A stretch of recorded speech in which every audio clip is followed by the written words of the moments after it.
Hello, ladies and gentlemen, to the first spooky episode of the Concession Stand. Also, the first episode of the Concession Stand for a really long time. But Halloween's a good season to come back and start doing this again. Yeah, it's good to be back, and it's good to be back in the spookiest of times, when the night is down. Yeah, appropriately spooky time of year. Yeah, where the kids are roaming about with bats and hitting stuff. And spooky goblins are around. Usually the best part of Halloween, but Oh yeah, it's the devil's violent night. children, goblins. It's a good time. Yeah, that's what that Scooby-Doo movie was based off of. But we're not here to talk about Scooby-Doo. Not yet, anyway. That's actually not a bad idea for a future episode. Live action Scooby-Doo. Oh, live action Scooby-Doo, and then compare it to Scooby-Doo on Zombie Island, which is 10 times scarier and better. Compare it to the actual movie that we're going to talk about today before we start a Scooby tangent. Yeah. Psycho. Alfred Hitchcock's Psycho, not the terrible remake that some of you might have seen. Or Psycho have you even 2. seen that remake? Have I seen the remake? The remake of Psycho, not the original. I've only seen the remake of Psycho where Anne Heche's butthole is shown, and that's the only scene I've seen. It's really bad, but anyway. I we're believe gonna it is talk like a about the original. shot-for-shot remake, like in the sense of it literally is the same movie but with like worse like acting. Worse everything, yeah. It's bizarre. They even steal like the camera angles and the techniques, which were obviously very Hitchcock trademark style kind of stuff. Yeah. So when you see it in a movie that is objectively really terrible, it's kind of off-putting. Yeah. That's a case of when you remake something to such a degree that it's not. Let's just say the remake of Psycho is bad. Let's not get into. Right. We're talking about Scooby and then the Vince Vaughn movie. And then the terrible remake, yeah, Vince Vaughn. Anyway, Psycho was in, I believe, 1960. I think 1960. Not any change on that. It's one of Alfred Hitchcock's most famous movies, which is pretty impressive because I think it was also one of the ones that he made with the least budget. Really? I don't know if you know. Yeah, I'm not 100% sure on that, but I recall it being specifically an intentional low-budget affair because no studio would pick it up because he wanted to be edgy with it, basically. Yeah. There's a lot of really weird things about this movie that I don't know that people know. Like, did you know this is the first movie to show a flushing toilet? I had heard about that. Usually they ignore the toilet. Yeah, like you don't show toilets in movies before this, apparently. But it was a plot point. They wanted to show a toilet for no reason other than no one had done it before, so they made it important to the plot of the movie that something has to get flushed down a toilet. Yeah. For the mystery. Yeah, because back then a lot of movies were like really like it's weird to say, but like very pure in essence of like they just had like a very like a Sunday daycare kind of feel to them, or they wanted them to be like that. So yeah, so the 1960s were a different time. Yeah, very, very weird times. Like, especially for moviegoings and everything else as well. I mean, pretty much for everything. I know, I'm not 100% sure on the year, but that was around the time where comics were pretty heavily, like, they had a whole list of rules that carried over into, I think, like, all the way up to the 80s or the 90s. So there's a lot of weird censorship stuff back then. Like, the lead in this movie, whose name I should be able to remember off the top of my head, and I cannot. That's who it is, Janet Leigh. She's in Raw in this, and that was like a big deal, like a huge big deal. Oh yeah, it's crazy to think of. Back then, that was like pushing the envelope. You have to remember, back then, when people first saw movies, they saw a train coming towards them, and they ran out the theater because they thought that a train was coming towards them. That was coming right toward them. So to see like a naked lady, and you don't even see much of her bits or anything, you just see the shoulder. That's enough for people to go, "Oh shit, this person's basically." Yeah, there's a lot of implied sexuality and nudity in this movie, which back then was super mold pushing, like it was crazy. Yeah. And also, I don't know if people remember this or not, because I think pretty much all the notoriety from Psycho comes from this movie, but it's actually based off a book. Yeah, I actually know this because this is like the famous tale about it is that Hitchcock read the book and then immediately like bought the rights and then bought every single thing of the book he could so nobody would know what his movie the ending of his movie would be. Like he was like crazy secretive about it. He was super anti-spoiler. I know he made a big like ad campaign saying don't spoil this movie. which you and I are about to do in this episode. Sorry, Mr. Hitchcock. Sorry, sir. He also had they also had that thing of like if you were late to the theater, they just wouldn't let you in. Yeah, this was the first movie where they apparently just said if you show because apparently I had to Google this because I thought it was weird that it was such a big deal that people showing up late to movies, they had to make a rule to stop it. Apparently it was common practice back then to just show up and you'd watch a movie multiple times and you would just go see the bits that you missed the first time. Really? So like you would just walk in halfway through a movie and it was totally normal and then you would leave and then you'd go, oh, I never saw the beginning of that movie, so you just go back again another time and watch the first half that you missed and then leave.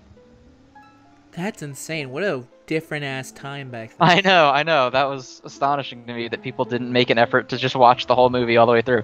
But apparently, yeah, it was like that. Yeah, that's how my mom watches movies, where she watches them on TV halfway through, and then she tries to check on what it's going to be next so she can see the entire thing. Yeah, apparently it was done for, like, monetary reasons, so that people would still buy the ticket, and then you could get as many ticket prices as you could. And they were worried that when he made that rule that it would hurt their bottom line, and my God, it did not hurt their bottom line. It made so much money. I just looked this up because I was curious about the budget. He made this on a budget of $800,000, and its box office gross was $50 million. Shit. I mean, basically, it's the start of the whole... Obviously, the other horror movies have been doing it before, but that's the basic thing, is that anytime it's like a horror-type movie, you do it on a low budget, and if it's good, then people will just go see it and it'll make crazy bank. Because in theory, a good horror movie doesn't need the biggest of budgets, it just needs enough of a budget. Right, yeah, well, because horror in general is very atmospheric style of storytelling. You don't really need, it's not Star Wars, you don't need these crazy shit in there. Psycho's a really good example, too, because this is pretty much, I'm not enough of a film historian to say this with 100% certainty. Yeah, but I believe this is one of, if not the earliest, slasher genre movie. At least I'll say recognized, at the very least. Early enough to make it mainstream. Yes. Yeah, exactly. Yeah. Let's say that's the start of... Because up until then, it starts with, like, monsters. The monsters were the main villains. And then once we hit the atomic age, that's where you get a lot of them, the weird fucking giant ant creatures and shit like that. Godzilla is a product of the atomic age. And then I want to say, yeah, if you were to think about it, Psycho is kind of the start of what he is essentially a slasher villain. He's the first of the prototype, basically. He's the prototype that would eventually come in, because I want to say, in terms of a genre, Halloween has kind of given the that genre's like main head title thing, but I think it's also because the idea of like, which is funny enough because Janet Leigh's daughter is also in Halloween, so that's interesting. Yeah, so it's kind of like I'm kind of agree with you though. That's basically the start of it. Like if you look through history, obviously there might be some obscure like Spanish movie or something, but yeah. I'll say that's the start. Similar to how Godzilla is the start of the kaiju films, even though there was a King Kong kaiju film before him. That's basically the start. Right, yeah. Even if it wasn't the first one, it's the one that made it a stable genre of films that people would invest time in. Exactly. Trying to think of any... I mean, it's got crazy awards out the ass. The American Film Institute listed the main character, Norman Bates, as one of the second best villains in cinematic history, which he's a very good character. The Library of Congress has selected it to be preserved forever in the National Film Registry back in the 90s. And I bet I didn't even know this. It is literally an entire franchise. Yeah, Psycho 2. There's so much Psycho stuff. There's Psycho 2, Psycho 3, 2 different TV series. One is really good. Yeah. Apparently there's the Bates Motel that is out now. That's like a contemporary series. I think it just ended a couple years ago. Yeah. That's really good. And then there was I learned this the other day, an old TV show called The Bates Motel that I don't think ever even got off the ground. I didn't know that either. It's interesting. Yeah, it was like put together and failed miserably, I believe. It also is one of the stops in the Universal Hollywood tour when you take the tram ride. you stop at the Psycho House. And if you ever go to Halloween Horror Nights, you actually get to walk through the Psycho House, and I've done that multiple times, and it's always really That awesome. is extremely cool, because the Psycho House is very cool looking. Yeah, so, and it's an actual, like, legit house, because they have, like, fucking clown-ass people hiding inside there, and they come out and scare you, and then you go, fuck this. I don't know why I'm walking up this fucking hill just to get these dumbasses to scare me. Get these fucking guys in rubber clown masks to scream at me. Yeah, exactly. That was it last year. That was the one year when I went, and I went there by myself because my brother and sister were too scared of clowns. So I said, I paid my ticket to come here, and goddamn it, I'm going to walk through the Psycho House. All right, yeah, I respect it. Yeah. It's fun fact. One more fun fact before we talk about the plot. Yes. All of this franchise stuff did not come about until after Hitchcock died. Hitchcock don't fuck around with franchises. So that they gave him the proper respect of waiting until the body was in the casket. Yeah, the body was underground, and they were like, "All right, baby, All right, time to make some money." Get me Psycho 2, get me Psycho babies. I need all Psycho things. I need all the Psycho merch I can get my hands on now that Hitchcock is out of the way. Give me Rope 2. I don't care if Rope didn't even sell that high. I want a second Rope. Anything with Hitchcock. Yeah. Right. So anyway, the plot of the movie, for those of you who haven't seen it, I will have to kind of spoil the twists because there's not really any way you can discuss it without spoiling the twists. But it's also a movie from the 1960s, so I don't feel that bad about it. I also feel it's enough in the pop culture that you kind like. I had never seen. Funny enough, I've seen Psycho 2 plenty of times. I've never seen Psycho 1 until it was time for us to record for this. So this was my first time seeing Psycho. The shower scene is maybe the most iconic scene in film history. So it gets referenced in Wayne's if not World. It's up there. It gets good God. I tried to look it up because I was curious, and I wanted to see how many times that was referenced. There's not enough hours in the day to watch all the parodies of that scene. I want to say Rugrats has it as well. Rugrats might have done a Psycho thing. Don't quote me on that, but just imagine. Big if true. Big if true.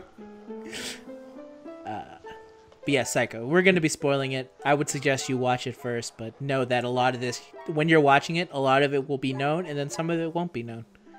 Yeah. So the movie was shot entirely in black and white in a time period where you could actually make color movies. I'm going to test you on this. Do you know why? It was cheaper to go black and white. That is true, but there's one other reason. It's for atmosphere? No. It's because during the shower scene, when Marion is killed by Norman, they could use chocolate syrup for the blood. Because you couldn't tell. now that is thinking like a horror movie director. Absolutely. He thought that it would not be scary because pink, quote unquote, pink is not scary. So he thought her blood washing away in the water with the fake movie blood would not be scary because it would be pink. So he made it black and white, and they used chocolate syrup. That's amazing. That's also a great quote. I love that, yeah. Yeah, I'm going to hang on to that. Yeah. But anyway, the movie starts out with Marion Crane. She is a secretary for some company that treats her like shit.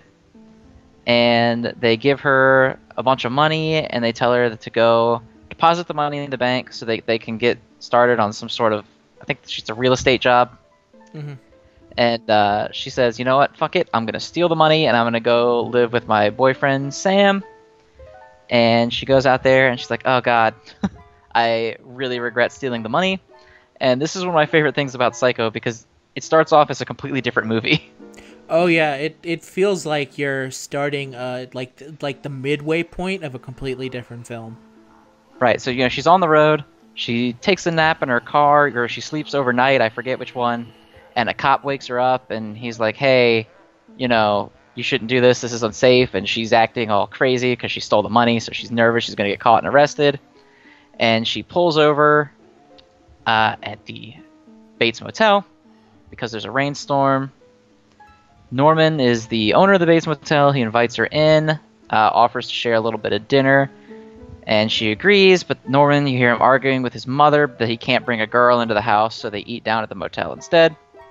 And they have a conversation, and Norman seems like a nice guy, kind of just a bit side character, because at this point Marion very much looks like the lead of the movie. Marion decides she's going to drive back to Phoenix tomorrow and return the money because the conversation they have about Norman, it inspires her to do the right thing.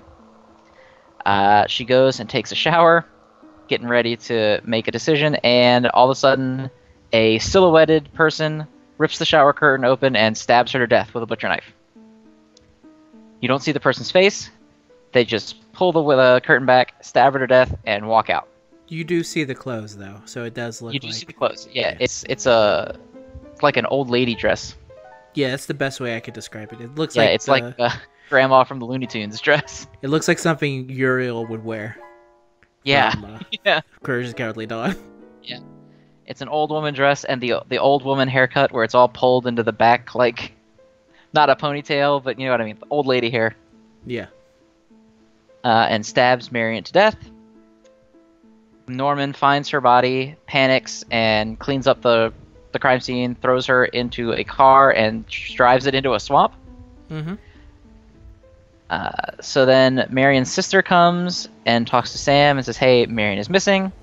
And they hire this sleazy private investigator who goes around and tries to figure some stuff out. And he finds Norman suspicious because Norman is being suspicious. And he goes into Norman's house to try to look around, and bam, he is also killed by the grandma, who stabs him to death at the top of the stairs. It's actually a really cool scene. I know a lot of people who don't watch movies that much or care, because I know that, still technically not everyone's going to like it, but the scene where he gets stabbed and falls down the stairs, I love it so much. It's the weirdest looking thing, because... It's literally just the camera is above him, and he is like almost comically stumbling backwards. Yeah, he kind of down the entire flight of stairs. He kind of looks like a video game character who has lost the plane that he should exist on, so he's just kind of falling weirdly. Yeah, but it's such a good that's the kind of stylistic personality framing that I love in pretty much everything. That's why I love JoJo and all that kind of stuff. It's just the weird. It's I don't very know if auteur is the right word, but yeah, it makes you feel. It feels weird, and then it also just ends up being something memorable about it. Right, it's a very personal flavor. Yeah, it's a very simple death, but the simplicity of it is basically made to look super weird and off-putting. Right, a lot of details put into a character just dying, essentially. Right. So Sam and Marion's sister, whose name is Lila, comes to the motel to try to figure out what's going on. They see a woman in the house, and they assume that it is Norman's mother. They go to the sheriff's department, and the sheriff tells them that actually Norman's mother died in a murder-suicide a decade ago. So the sheriff says, oh yeah, the private eye probably just tricked you so that he could go and steal the money from your sister. But Sam is not convinced, because in this movie, Sam is a borderline... why can't I not remember this character's name? He's a borderline main character of To Kill a Mockingbird. He's a super upright guy. Atticus Finch. Atticus Finch, that's his name. Yeah, he's an extremely upright, smart guy. For some reason, in absolutely no other depictions in the entire Psycho franchise is he an upright guy, but in this, he's a very good guy. It's because it's the thing of people want Norman. It's the reason why the Halloween is very much a Laurie Strode movie, and then following that, it turns into Mike Myers. That makes sense. Yeah. Yeah, but so Norman thinks that people are onto them, so he takes his mother and he hides her in the cellar. And then Sam comes up and asks Lila to case the house while he talks to Norman down at the motel. Lila sneaks in, and Norman gets frustrated and attacks Sam and runs back up to the house. Lila sees him coming and hides in the basement, and he finds Norman's mother, turns the chair around only to find out she's a gross corpse. She's just a dead body. And then as Lila turns around to run out, Norman runs into the cellar, holding the butcher knife that Marion was killed with, wearing the dress and wig to look like an old lady. Goes to attack her, but Sam attacks and subdues Norman. And then they have the worst scene in the movie, which is a doctor literally just reading a sheet of paper to you. This fucking guy. It's Like, I don't think I've ever been. I understand why this scene is in here, because back then they needed like a quick like I know enough about movie-going audiences is that sometimes, and especially nowadays, they need to be told certain things. And back then, I'm going to assume there was just so many questions that they just couldn't like understand. Like today, we understand exactly why Norman does what he did, but back then they needed like a kind of like a reminder of sorts. And the way Hitchcock does it is by basically introducing maybe the most smuggest character in the entire movie. He's such an asshole. And he just sits there and reads you every single thing that's wrong with Norman, which, for those of you who don't know, Norman's mother was very emotionally abusive and did not let him have a life outside of her. But then she, I don't remember if she gets married or she gets a boyfriend. Yeah. One of the two. And he snaps and he kills her and her boyfriend. Then he goes even crazier from the guilt and he digs up her body and keeps it in the house pretending that she's still alive. And then he develops an alternative personality in his own head of his mother. So the mother is like crazy possessive of him. So whenever Norman sees a pretty girl, the mother personality comes out and kills her.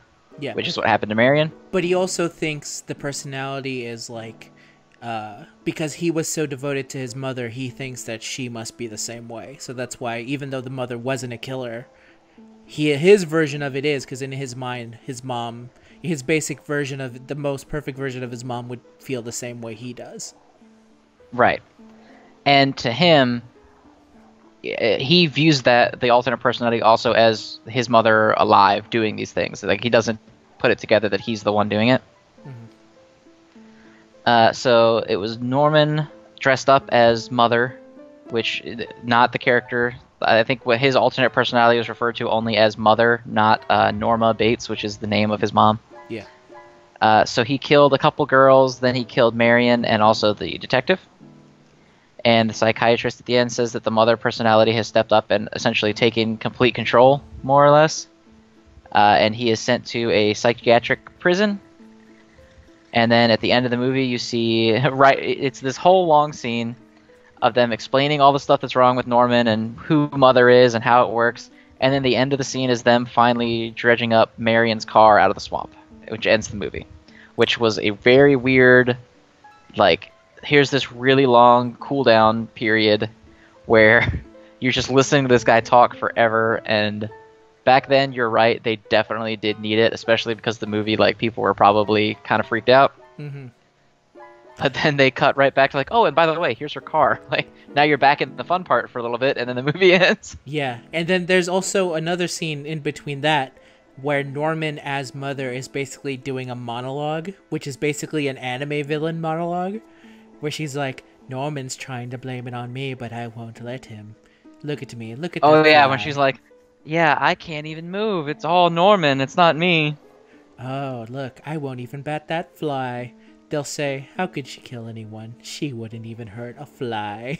And it really, the only reason this scene works is because Norman is doing like the great, like the actor for Norman is like selling this like mental breakdown so good. And it's like doing a real good job. The actor for Norman is Anthony Perkins. Anthony Perkins. He's doing a real good job like selling this woman. He is incredible in this movie. Yeah, he's playing... And he might be the reason the movie works at all. Yeah, I think so.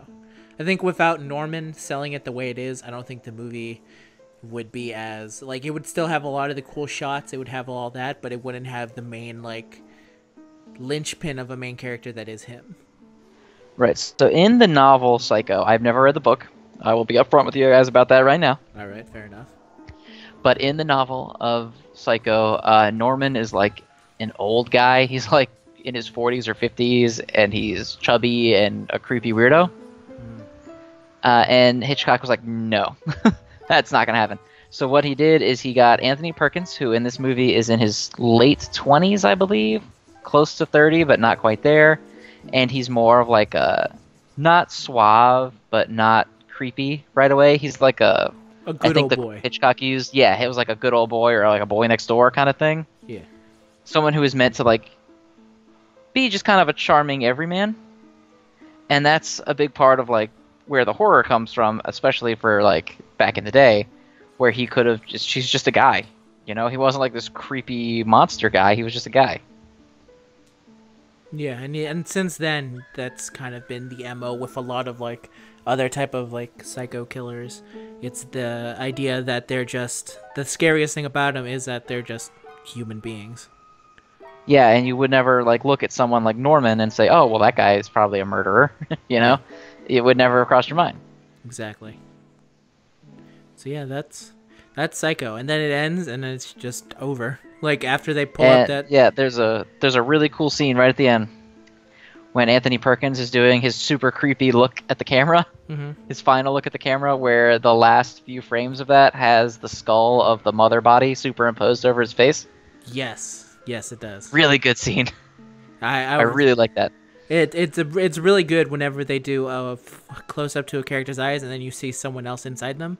It works here. It works in the Thriller music video when at the end Michael Jackson turns back and he's got cat's eyes. Because you're like, holy shit. But yeah, that's the general plot of Psycho. What did you think? I think it was super enjoyable. I like the way it like literally just starts with like it feels like a movie already in progress, and you go through it, and I already know like a lot of what was gonna happen. So a lot of it was also like learning, trying to see like the build up until the eventual release. Like they really do try and make it so it seems like maybe Norman's mother is actually still alive, as weird as that sounds, or like there's something weird. Like you realize something weird is going on, but the way that they sell the fact, like they show them, you hear the mother's voice, so you hear inside of Norman basically, because he's talking to someone.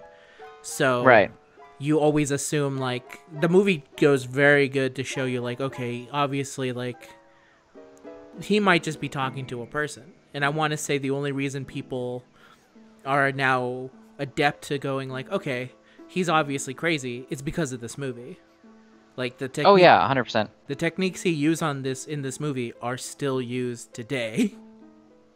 Like, it's crazy, and the only like bummer about it is that guy at the end.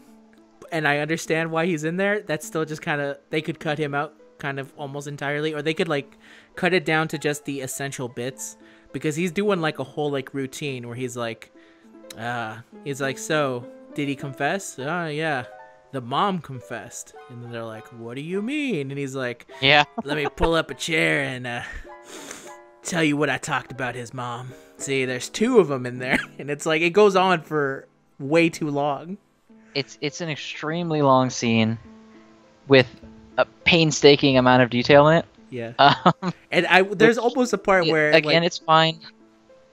There's a part basically where the sister asks like, so how's my sister? And he goes basically, oh, she's dead as fuck. But let me keep going. But let's talk about Norman. Yeah, let's talk about Norman's crazy mom. Yeah, and he starts going, it's like, it's super like fucked up, because he's like, your sister probably aroused him in some way, you know what I'm saying? She must have been a real good looking girl because he probably got his goat going. And I'm like, dude, this is inappropriate. Like, yeah, this is not what you should probably say to the family of a dead person. And then, not only to her family, also the boyfriend. Like, they're both there. Like, that's real fucked up shit. Like, get them out the goddamn room. Let the police hear about it, not you. Yeah, maybe they don't need to know about it. Yeah, but barring that scene, I think everything else is, like, real fun and interesting. Like, the dialogue helps sell it a lot. It's different from a lot of horror movies where, like, a lot of horror movies are... The talking is kind of, like, in between parts. And this is definitely, like, build up to actually something. Like, right. Yeah, so... Psycho, surprisingly, still very good. Yeah, I'm not, like, enough of a film historian that I can go back and look at movies from, like, the 50s and always appreciate them. Yeah. But this one, really, really good. Like, you're not bothered by the black and white at all. You might see it and be like, ugh, to some of the weird camera angles and stuff like that, because obviously you can't do back in 1960s what you can do in movies today, like the weird falling scene. I know a lot of people would probably look at that and think it was kind of funny. Yeah. Or even the shower scene. It's one of my favorite scenes from like anything.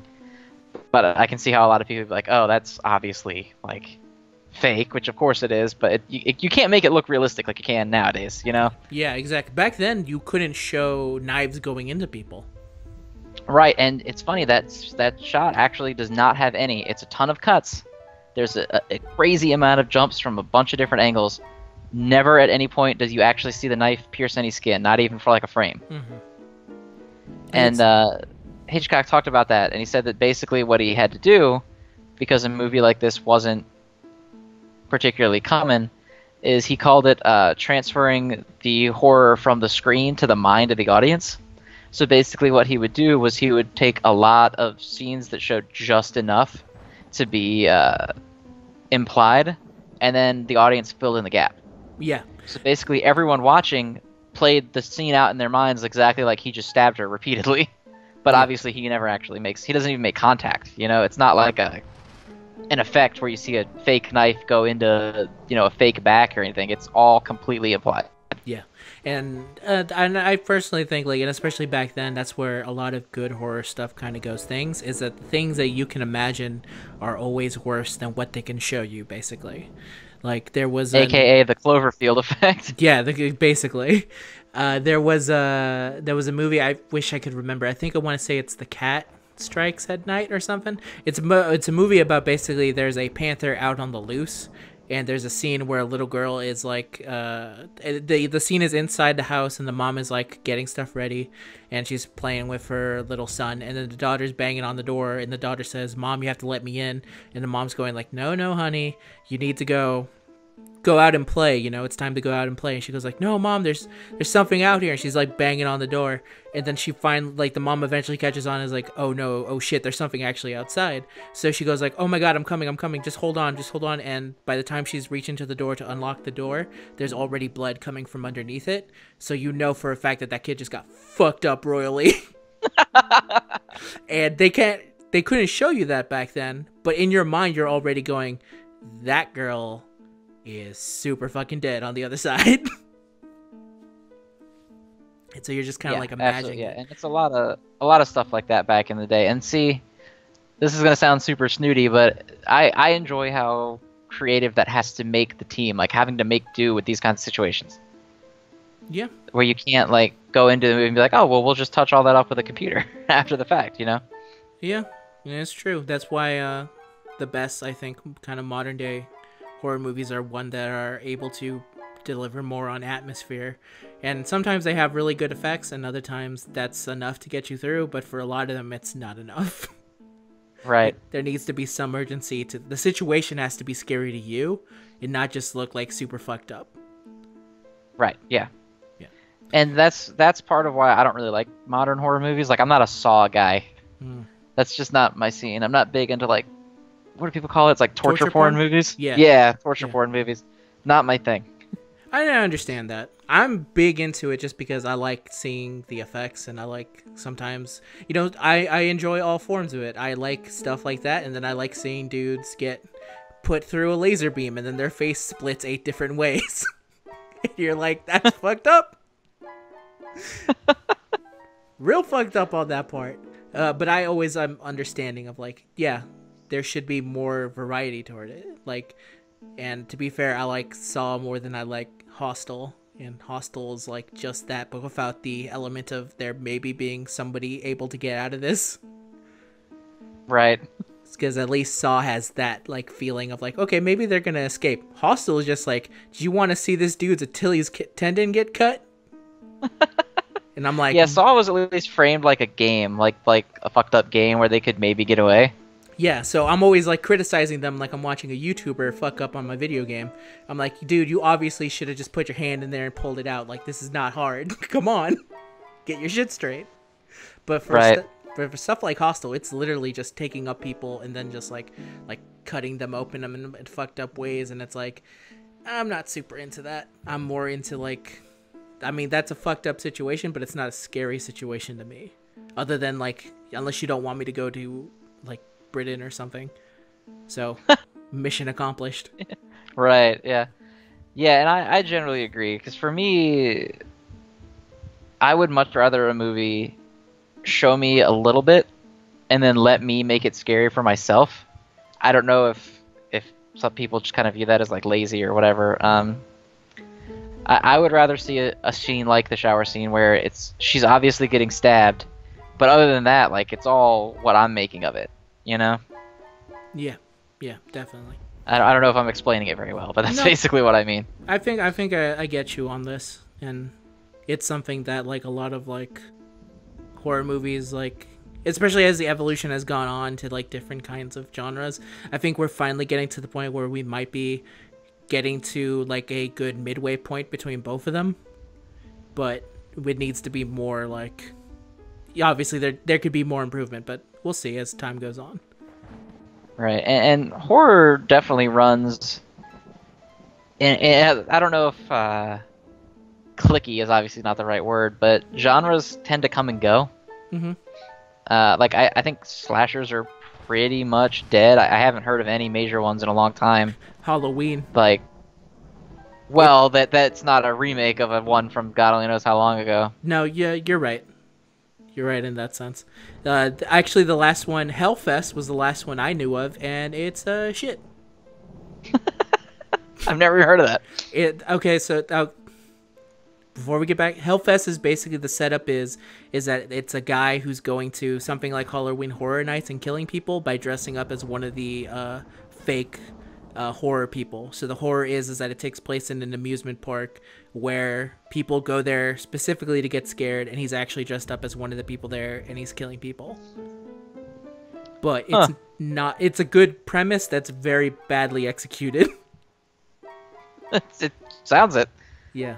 But like as a genre, like they're constantly making Halloween over again. They're constantly remaking Nightmare on Elm Street.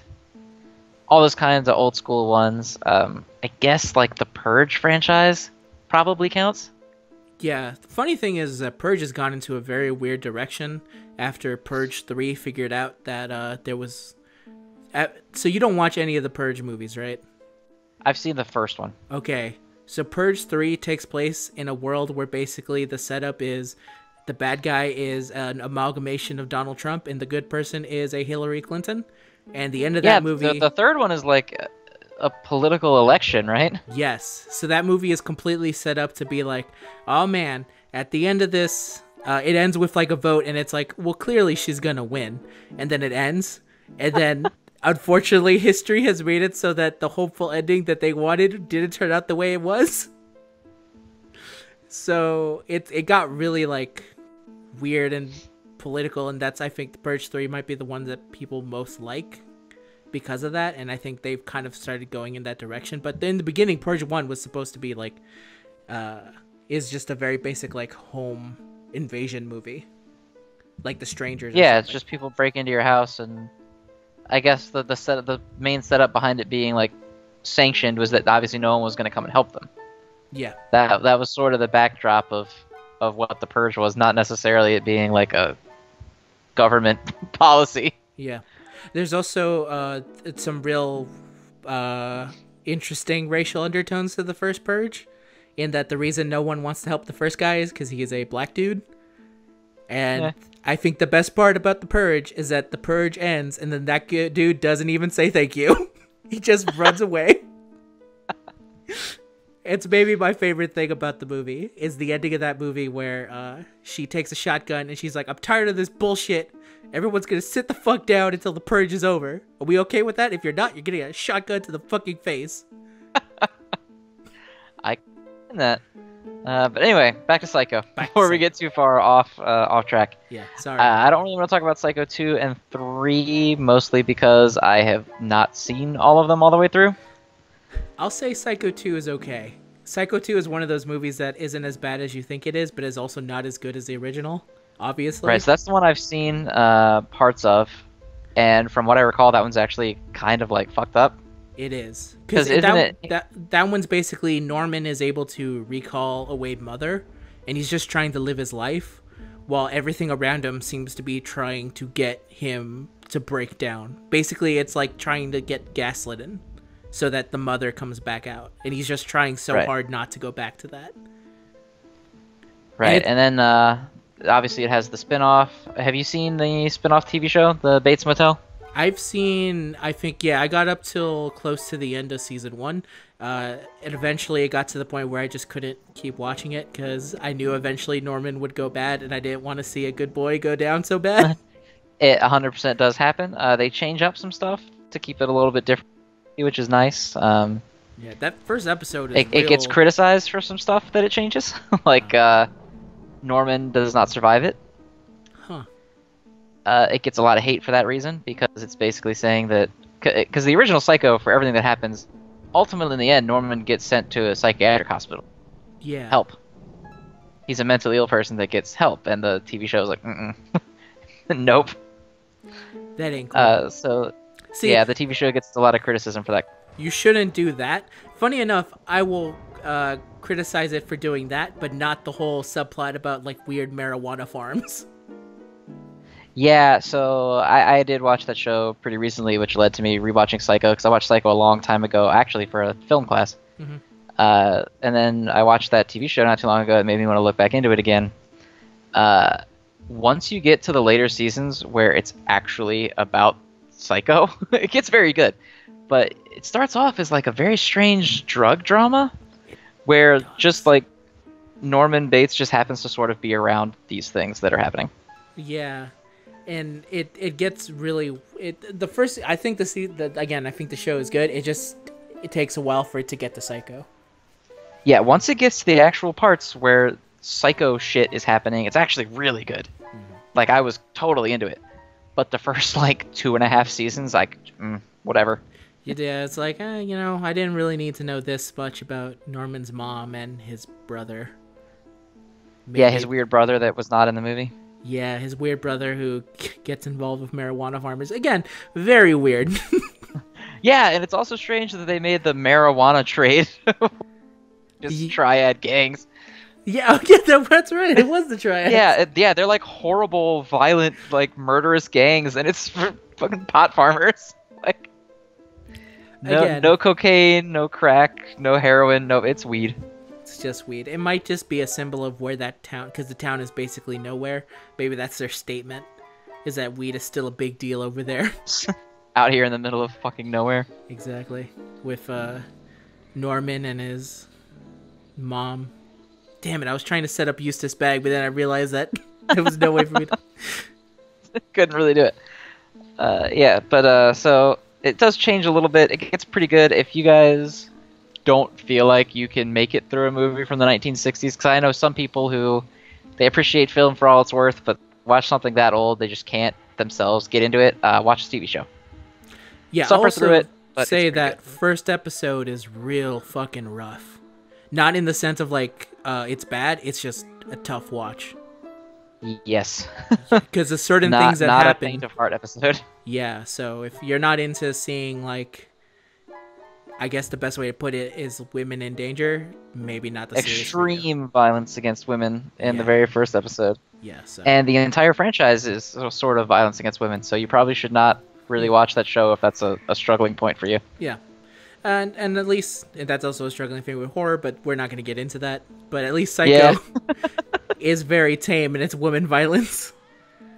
Yeah, Psycho, the film, not the TV show, but the film is, I think it does a really good job of framing it as, while yes, he's a murderer and he's due to his actions, like it doesn't really minimize what he went through either. Yeah. It's a very interesting case. It's it's a good job of painting him as like, yes, he did all these things, but yes, he's also extremely a mentally ill individual who was kind of doomed from the start. Yeah, he needs help. He's not Jason Voorhees, you know? Yeah. Exactly. And to be fair, the woman character is also like Janet Leigh. She's playing a character who actually is like second guessing what she's doing. Like the morality that she's facing is something where it's like, oh, she's not just a thief. She's someone who thinks that she could have a better life, but then eventually she's like, maybe it's not actually worth it for me to go through with this. Maybe I should just return the money and, see what will happen. Right, and she does come to that point, is that she decides she's going to return the money, and it's a conversation with Norman that inspires her to do that. Yeah, exactly. So, and it's really because she's just talking through to someone who's actually like kind of you know, Norman listens. He's just kind of listening, giving his weird views on it, but he's not really judging her for what she may or may not have done.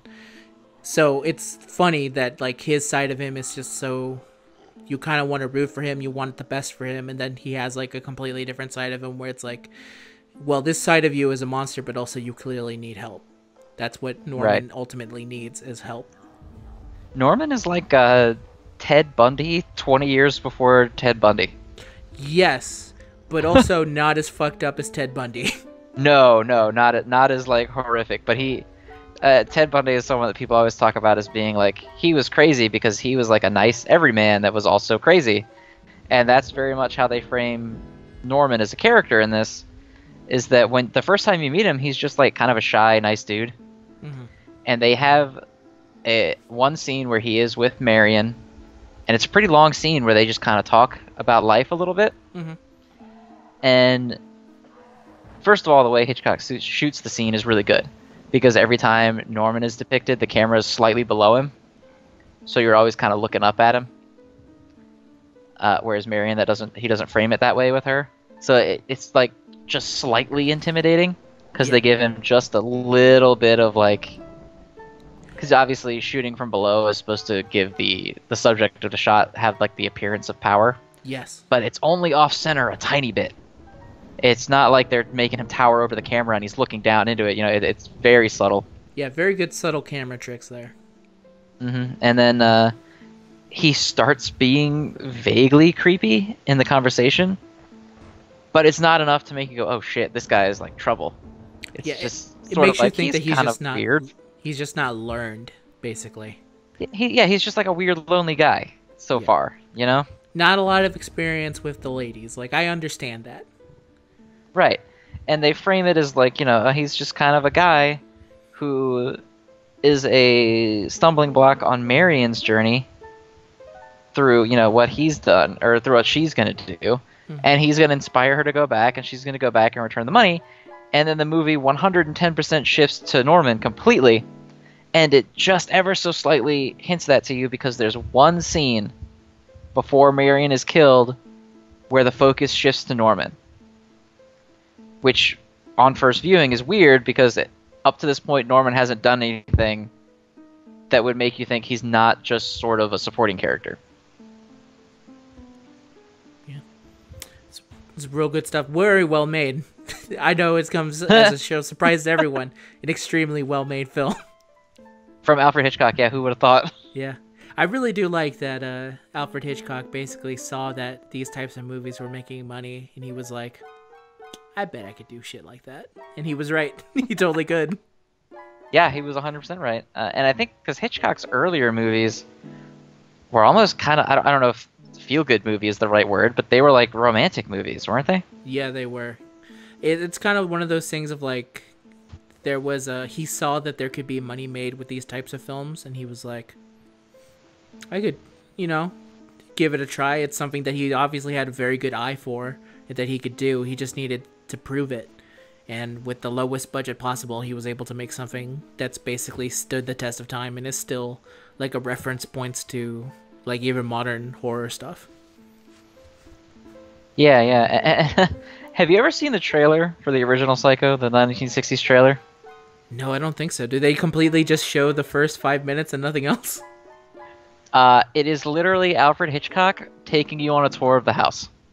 God damn it, Hitchcock. He shows, like, I think, zero footage. I think in the footage that he shows, which is, like, the bit of Marion in the shower, is actually shot specifically for the trailer. It's not actually the shower scene. Yeah, that sounds about right. He knew exactly how to keep it hidden and to get people in there.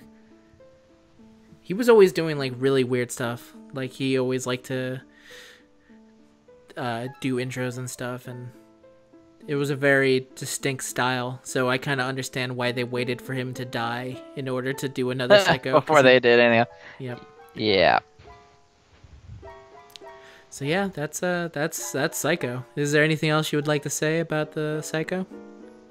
Not really. I mean, I could Go jack on. off Hitchcock's work and stuff for ages, you know. But well, ultimately, watch the movie, experience it. you can see a whole lot of modern horror in there, like where it comes from, where it kind of gets inspiration from. Mm-hmm. Yeah, definitely. And it's always nice to see, like, basically masters of their craft working, and that's what Psycho is. So if Yes, you 100%. 100% it's that. So I think it's a good time, even if you know basically all the beats to it, regardless. And it's also very good if you're interested in, like, how do you have, like, a distinct style that's all your own. You should just look at what he does and not copy it, because that doesn't work for everyone, but just kind of understand how he built it. But yeah, that's all right. I think it's time to talk about what's to come up next for our upcoming attractions. Yep. I believe so. All right, then. For our upcoming attractions, we will continue our spooky-filled month by having our next movie be the movie we were going to do last year, House, or Hausu, as it's known in Japan. Y'all better get your thinking caps on for this one, because I am getting through it right now because I have not seen it before the show. I am finishing it up for the next episode, and good God Almighty, there's a lot to digest here. Yeah, it's a movie that literally I've only started to understand, and I'm on my 5th viewing on it. And it's also because I had to look into it and see, like, okay, what the hell's been going on? And it's I think, to best describe it, it's a movie. That is a very good way to put it. It's a real interesting experience, so we'll be talking about that, and I look forward to it, because even trying to talk to Zen about the very little he's seen, he has not seen the full breadth of what happens in Hausu. Oh, it gets worse. It gets amazing. The effects get only better / worse. Oh God. All right, let's do that. So yeah, good. You guys, good. Look forward to that. Watch Psycho. Watch The Bates Motel.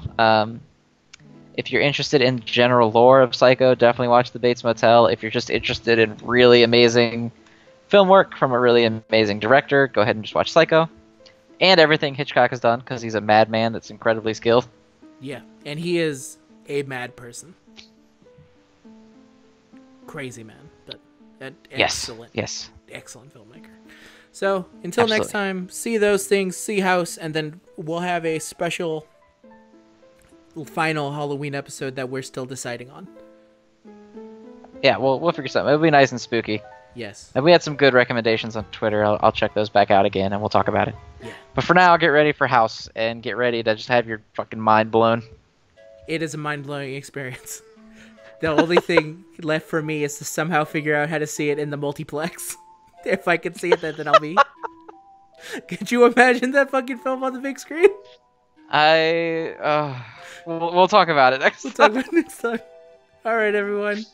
Until Goodbye, next time. everybody. Hey, always support your local concession stand. Boom! I remembered it. Please leave the boom. I remembered it in the edit.